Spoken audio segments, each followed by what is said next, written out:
데살로니가전서 3장에 기록된 이 말씀을 통해서 하나님께서 주시는 은혜를 우리가 함께 나누기를 원합니다.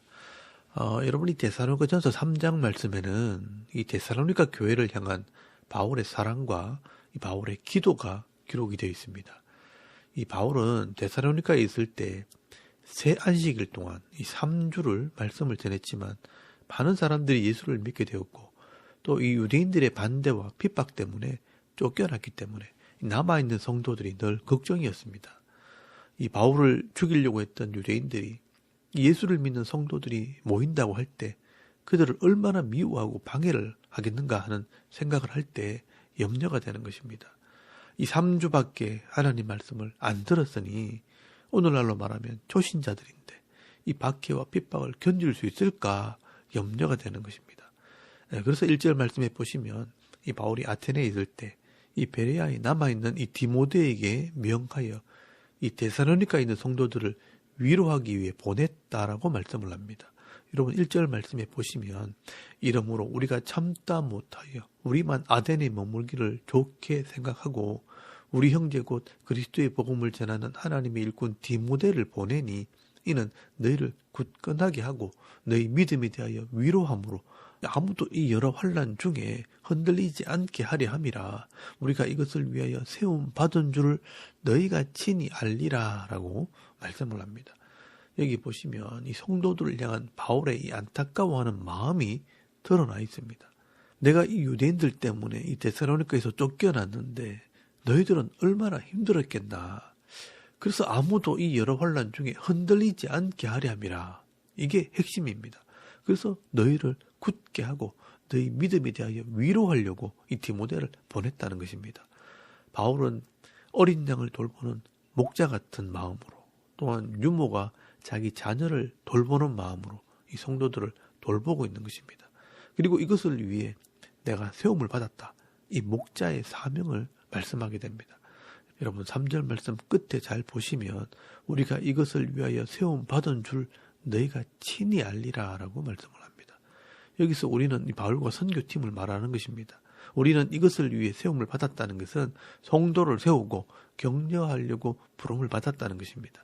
말씀을 전하는 자는 이 복음을 전하고 끝나는 것이 아니라 이 성도의 믿음이 굳건하게 세워지도록 때로는 위로하고 이 세상 속에서 흔들리지 않도록 말씀을 가르칠 책임이 있다는 것입니다. 여러분 이것이 바로 목자의 사명입니다. 바울은 이 자기의 사명이 무엇인지를 정확하게 알고 있습니다. 저는 이런 바울의 마음을 보면서 이 저의 사명도 이 성도를 바로 세우는 일이라는 것을 다시 한번 확인하게 됩니다. 그래서 이 바울은 할 수 있는 한 최선을 다하는 것입니다. 유대인들 때문에 갈 수 없는 상황이라고 포기하는 것이 아니라 신실한 일꾼 이 디모데를 보내서라도 이 데살로니가 교회 성도들의 신앙을 바로 세우는 일을 하게 되는 것입니다. 이 고린도에도 할 일이 많고 사람이 필요하지만 어려운 교회를 도우려고 일꾼을 보내는 것입니다.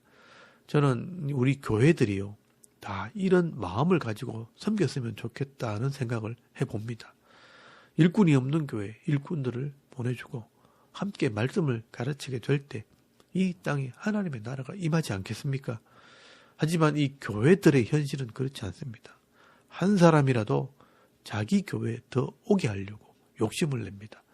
교회마다 자기 일꾼을 빼앗길까 봐 신방하고 전화하고 다짐을 받습니다. 다른 교회 가면 안 됩니다. 이게 다 이 사람만 보고 목회를 하기 때문에 그렇습니다. 이 땅에 있는 모든 교회는요, 다 함께 성장하고 다 함께 성숙하게 되는 것이 하나님의 뜻입니다. 그렇다면 이 하나님 마음을 가지고 목회를 하고 이 교회를 섬기는 것이 맞는 것입니다. 그때 이 바울은 하나님의 심정으로 이 디모데를 데살로니가에 보낸 것입니다. 그리고 이 4절 말씀에는 이 바울이 위로의 말씀을 전하게 됩니다. 우리가 너희와 함께 있을 때 장차 받을 환난을 너희에게 미리 말하였는데 과연 그렇게 된 것을 너희가 아느니라 라고 말씀을 합니다. 여기 바울이 말하는 이 장차 받을 환난은 종말에 있는 환난을 이야기하는 것입니다. 이 바울이 초기 전도 사역을 할 때는 주님이 곧 오실 줄 알았습니다. 유대인들의 핍박과 이 로마 황제의 핍박이 일어날 때 종말에 있을 이 적그리스도라고 생각을 했기 때문에 이 마지막 때에 있을 환란이 지금 당하는 환란이라고 생각을 한 것입니다. 과연 그렇게 된 것을 너희가 안다는 것은 이 당시 당하는 이 환란이 종말의 환란이라고 생각했다는 것입니다. 바울이 왜 이런 생각을 했는가 하면 예수님께서 성천하시면서 몇 달이 못 되어 성령이 오실 것이라고 말씀하셨는데 이 예수님이 성천하시고 열흘 만에 이 성령이 오신 것입니다. 그리고 예수님께서 성천하시면서 내가 속히 오리라 말씀하셨기 때문에 이 바울은 늦어도 자기가 살아있는 동안에 주님이 다시 오실 줄 알았습니다. 그래서 이 바울의 이 초기 선교에는 주의 재림에 대한 신앙, 이 종말에 대한 신앙을 굉장히 강조를 하게 되었고 이 거룩한 삶으로 살아야 한다는 것을 강조하게 된 것입니다. 그래서 이 데살로니가전서 4장 말씀 이후에는요. 종말에 대한 신앙에 대해서 말씀을 하고 있습니다. 오늘 이 4절에 말씀한 것처럼 이 바울은 데살로니가에 있을 때도 이런 종말에 대한 신앙을 강조했던 것 같습니다. 그래서 지금 우리가 당하는 이 환란이 마지막 종말의 환란이라고 말하는 것입니다. 그러나 시간이 지나면서 이 바울이 나이가 들어 죽을 때가 가까웠을 때 주님이 안 오시는 겁니다. 그래서 이 바울은요, 아직은 때가 아니라는 것을 알게 됩니다.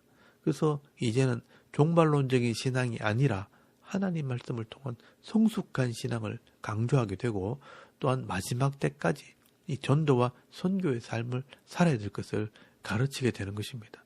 그래서 이 바울이 죽기 전에 이 마지막으로 기록한 디모데 후서에는요, 때를 얻든지 못 얻든지 이 복음을 전하라는 말을 하게 되는 것입니다. 앞으로 이 계속되는 바울 서신을 통해서 이런 내용들을 확인하실 수 있기를 바랍니다. 어쨌든 이 바울은요, 당시에는 이런 종말에 대한 신앙을 강조를 하게 됩니다. 이 5절 말씀에 보시면 이 종말에 대한 믿음을 확인하려고 이 디모데를 보냈다라고 말씀을 합니다. 그래서 이 디모데가 데살로니가에 갔다 와서 보고를 하는데 이 데살로니가에 있는 성도들이 환난 중에도 신앙생활을 잘 하고 있다는 소식을 듣게 됩니다.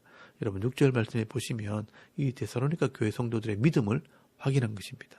지금은 디모데가 너희에게로부터 와서 너희 믿음과 사랑의 기쁜 소식을 우리에게 전하고 또 너희가 항상 우리를 잘 생각하여 우리가 너희를 간절히 보고자 함같이 너희도 우리를 간절히 보고자 한다 하니라고 말씀을 합니다.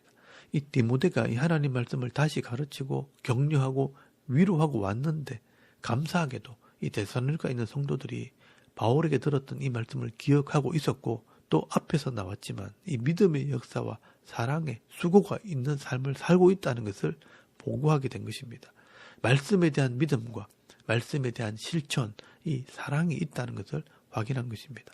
다른 말로 하면 하나님께서 말씀을 통해 역사하고 계시다는 것을 확인하게 되었기 때문에 다시 한번 이 확신을 가지고 하나님께 감사하고 또 이 자신이 위로를 받게 됩니다. 그래서 내가 고난을 받으면서도 복음을 전한 보람이 있구나. 나를 통해 하나님께서 일하시고 계시구나. 이렇게 말씀을 가르치는 사람은 하나님의 말씀의 역사를 볼 때 확신을 가지고 위로를 받게 됩니다. 그래서 7절 말씀에 보시면 이러므로 형제들아 우리가 모든 궁핍과 환난 가운데서 너희 믿음으로 말미암아 너희에게 위로를 받았노라라고 말씀을 합니다. 서로 위로를 받았다는 것입니다. 이 바울도 이 아테네에서 또 고린도에서 이 철학자들이나 유대인들 때문에 조롱도 당하고 핍박도 받았지만 이 데살로니가의 열매를 보면서 바울이 위로를 받았다는 것입니다. 그리고 8절 말씀에는요, 우리가 이제 살리라 라는 표현을 씁니다. 그러므로 너희가 주 안에 굳게 선즉 우리가 이제 살리라. 막 염려하고 있는데 너희들의 신앙을 보면서 내가 살게 되었다. 한시름 놓았다. 라고 말씀하는 것입니다. 여기 이제 내가 살았다는 것은 이제까지는 죽을 맛이었다는 겁니다. 어떻게 보면 이 데살로니가 교회 성도들은 바울의 첫 열매입니다. 이 말이 저는 이해가 됩니다. 목사가 이 하나님 말씀을 성실하게 가르칠 때 성도들이 이 말씀대로 살고 이 세상에서 죄와 싸워 이기고 믿음으로 살아갈 때 잘 되고 성공하는 모습을 보면 힘이 납니다. 그런데 이 말씀을 가르쳐도 말씀대로 살지 못하고 여전히 죄 가운데 매여 있고 말씀대로 산다고 하는데 사업도 잘 안 되고 가정이 어려움을 당하고 질병 가운데 고통당하는 이 모습을 보면 이 목사가 힘이 빠집니다. 그러나 이 하나님이 살아계시고 이 하나님 말씀이 진리라면 순종하는 자들에게요, 복이 임하게 되어 있습니다. 시간이 좀 걸려서 그렇지 하나님께서 믿음 있는 자들에게 반드시 복을 주신다는 것을 믿고 성실함으로 끝까지 순종하는 저와 여러분의 이런 신앙의 모습이 되실 수 있길 바랍니다. 그리고 이 바울은요, 이런 성도들의 승리의 모습을 보면서 하나님께 감사를 드립니다. 그리고 성도들을 위해 무엇으로 보답할까 하면서 기도로 보답을 하게 됩니다. 사실 이 목사가 이 성도들을 위해 할 수 있는 것은 말씀을 가르치는 것과 또 성도들을 위해 기도하는 것밖에 없습니다. 여러분 9절 말씀에 보시면 우리가 우리 하나님 앞에서 너희로 말미암아 모든 기쁨으로 기뻐하노니 너희를 위하여 능히 어떠한 감사로 하나님께 보답할까. 그러면서 10절에서 13절까지 말씀에는 이 성도를 위한 바울의 기도가 기록이 되어 있습니다. 여러분 10절 말씀에 보시면 내 기도가 너희 부족함을 채우시길 바란다라고 말씀을 합니다. 주야로 심히 간구함은 너희 얼굴을 보고 너희 믿음이 부족한 것을 보충하게 하려 함이라. 이 바울의 첫 번째 기도 제목은 이 데살로니가에 갈 수 있게 해달라고 기도를 합니다. 여러분 11절 말씀해 보시면 하나님 우리 아버지와 우리 주 예수는 우리 길을 너희에게로 갈 수 있게 하시오며 라고 기도를 합니다. 이 기도는 나중에 이 3차 전도 여행을 할 때 이루어지게 됩니다. 지금은 갈 수 없는 상황이지만 하나님께서 다시 만나게 하십니다. 사도행전 20장 4절 말씀에 보시면요, 이 3차 전도 여행을 할 때 바울은 마게도냐에 가게 됩니다. 또 이 두 번째로 이 성도들 간에 사랑이 넘치게 해달라고 기도를 합니다. 여러분 12절 말씀에 보시면 또 주께서 우리가 너희를 사랑함과 같이 너희도 피차 간에 모든 사람에 대한 사랑이 더욱 많아 넘치게 하사라고 말씀을 합니다. 이 세상 사람들은 어려울수록 사랑이 식어지고 자기중심적으로 변합니다. 그러나 이 성도들은요, 어려울수록 사랑이 넘쳐야 합니다. 세상 사람들은 서로 경쟁하고 서로 짓밟고 모함하고 비난하지만 이 성도들은요, 서로를 위로하고 격려하고 남을 나보다 낮게 여기는 그런 마음을 가져야 합니다. 그리고 이런 사랑을 하기 위해서는요, 하나님의 마음, 예수님의 마음을 깨닫고 본받아야 하는 것입니다. 예수님께서 또 십자가에 죽으실 뿐 아니라 삶으로 본을 보이셨습니다. 제자들의 발을 씻기시고 순종의 본을 보이셨고 이 죄인들과 함께 먹고 마시고 오래 참으시고 엎드려 기도하시는 그런 본을 보여주셨습니다. 그리고 내게 배우라. 나는 마음이 온유하고 겸손하니 내 멍에를 메고 내게 와서 배우라라고 말씀하셨습니다. 그러므로 이 성도는요, 늘 기도해야 합니다. 세상의 마음을 가지는 것이 아니라 그리스도의 사랑을 알아. 그 사랑이 내 속에 넘치게 하옵소서. 이것이 우리의 기도 제목이 되어야 하는 것입니다. 그리고 이 세 번째 바울은요, 주님 오실 때까지 거룩하고 흠이 없게 해달라고 기도를 합니다. 여러분 13절 말씀에 보시면 너희 마음을 굳건하게 하시고 우리 주 예수께서 그의 모든 성도와 함께 강림하실 때에 하나님 우리 아버지 앞에서 거룩함에 흠이 없게 하시기를 원하노라 라고 기도를 합니다. 주님 오실 때까지 거룩함, 이 구별된 삶을 살고 흠이 없다는 것은요, 이 세상 사람들에게 비난받을 일이 없이 사는 것을 말하는 것입니다. 이런 삶을 살 때 세상에서도 인정을 받게 되겠지만 주님 나라에 합당한 자로 인정을 받게 되는 것입니다. 이 땅에서도 복을 받고 또 하나님 나라의 복도 받아 누리게 되는 것입니다. 여러분 이것이 바로 종말의 신앙이라는 것입니다. 이런 종말에 대한 구체적인 삶에 대한 이야기는 이 데살로니가전서 4장과 5장 말씀에 구체적으로 기록이 되어 있습니다. 다음에 조금 더 자세하게 살펴보도록 하겠습니다. 바울은 이렇게 밤낮으로 시간이 날 때마다 이 성도를 위해 기도를 합니다. 오늘도 우리가 이 세 가지 기도 제목을 기억하면서 이 교회와 성도들을 위해 기도할 수 있기를 바랍니다. 늘 성도들이 얼굴을 대하고 서로 만나는 복이 있게 하시고 그리스도의 사랑이 넘쳐 흘러 모든 사람을 사랑하는 교회가 되도록 또 주님 오실 때까지 구별된 삶, 흠이 없는 거룩한 삶을 살아서 하나님께 인정받는 성도가 되게 하옵소서라고 기도할 수 있길 바랍니다.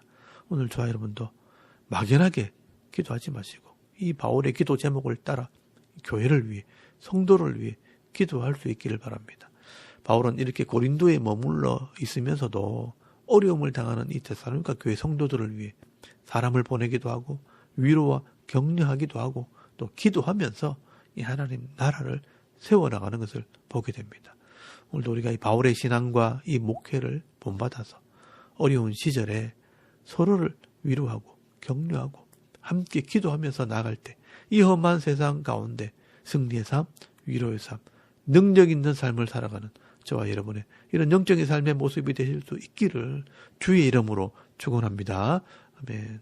우리 잠깐 기도드리겠습니다. 오늘도 이 바울처럼 교회와 성도들을 사랑하고 서로 기도해주는 주의 일꾼들 되게 하옵소서. 또 이 나라와 민족을 위해 이 교회와 성도들을 위해 이 가정과 자녀들을 위해서 또 개인의 기도 제목을 따라 기도하고 오늘 하루 삶을 또 시작할 수 있기를 바랍니다. 다 같이 우리 하나님께 한번 기도드리겠습니다. 살아계신 하나님, 오늘을 참 감사합니다. 오늘도 이 아침에 우리가 하나님을 예배해야 하게